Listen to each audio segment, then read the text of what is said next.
EVM पर सियासी संग्राम लगातार जारी है।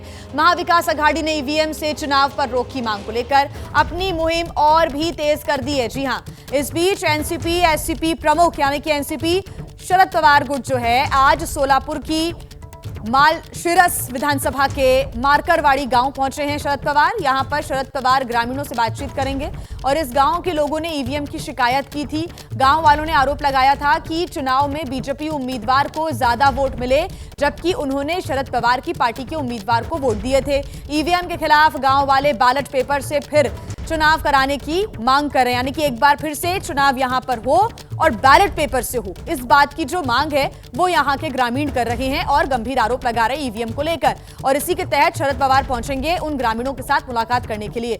आपको बता दें कि इस विधानसभा सीट से एनसीपी शरद पवार के ही उम्मीदवार विधायक बने हैं। शरद पवार पहुंच चुके हैं और ग्रामीणों से मुलाकात वो करेंगे। ये वो ग्रामीण हैं जो कि लगातार ये मांग कर रहे हैं कि यहां पर एक बार फिर से चुनाव होने चाहिए और बैलेट पेपर से होने चाहिए, क्योंकि मारकरवाड़ी जो गांव है यहां पर ईवीएम को लेकर शिकायत ग्रामीणों ने की थी और कहा था कि जो शरद पवार गुट के नेता हैं उनको वोट दिया गया था, लेकिन उनका जो वोट है वो ईवीएम में नहीं रिकॉर्ड हुआ और ईवीएम की गलती यहां पर बताई जा रही है। ईवीएम को लेकर शिकायत भी की थी मारकरवाड़ी के लोगों ने, लेकिन अब जो शरद पवार हैं वो पहुंच चुके हैं उन ग्रामीणों से मुलाकात करने के लिए।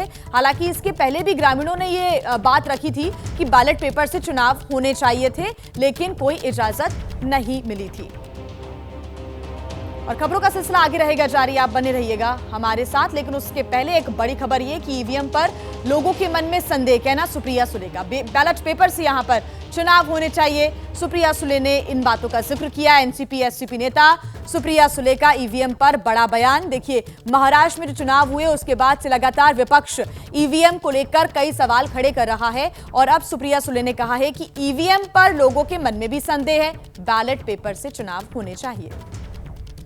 A lot of murmur in society, a lot of anxiety and a lot of issues and questions raised about it. So I think if there is so much concern and unrest amongst people, then why wait for it? If people are showing suspicion about EVMs, I think it would be a nice way and gracious enough to move it to the ballot the way globally it has happened in most western part of the world.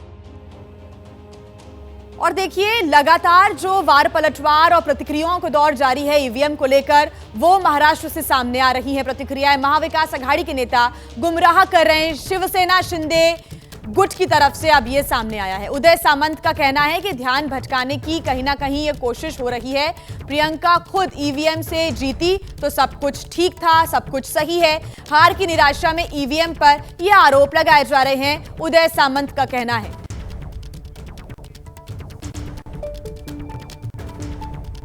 आपने सही बात कही है कि माहौल बनाया जा रहा है, उसमें कुछ भी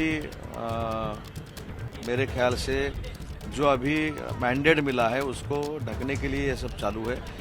जब ईवीएम प्रियंका गांधी मैडम की यहाँ अच्छी तरह से चलती है, वहाँ उनकी जीत होती है, तो उधर किसी का भी आक्षेप नहीं है। हरियाणा में भी किसी का भी आक्षेप नहीं है। नांदेड़ में जो चुनाव हुआ, बाई इलेक्शन हुआ, उसमें महाविकास आघाड़ी का एमपी चुन के आया, उधर आक्षेप नहीं है। लेकिन मेरे कॉन्स्टिट्यूंसी में आक्षेप है। मैं जहाँ से जीता हूँ, हमारे महायुति के सब लोग जहाँ से जीता है, उनके ऊपर आक्षेप है कि ईवीएम में कुछ गड़बड़ है। अभी अपना जो सक्सेस नहीं आया है वो ढकने के लिए ये महाविकास आघाड़ी का प्रयास शुरू है और ये मेरे ख्याल से माइंड डाइवर्ट करने के लिए ये सब कुछ चल रहा है। इसमें सिर्फ और राजनीति है और मेरे ख्याल से शपथ जो विरोधक हमारे हैं उनकी शपथ आज या कल पक्की होगी।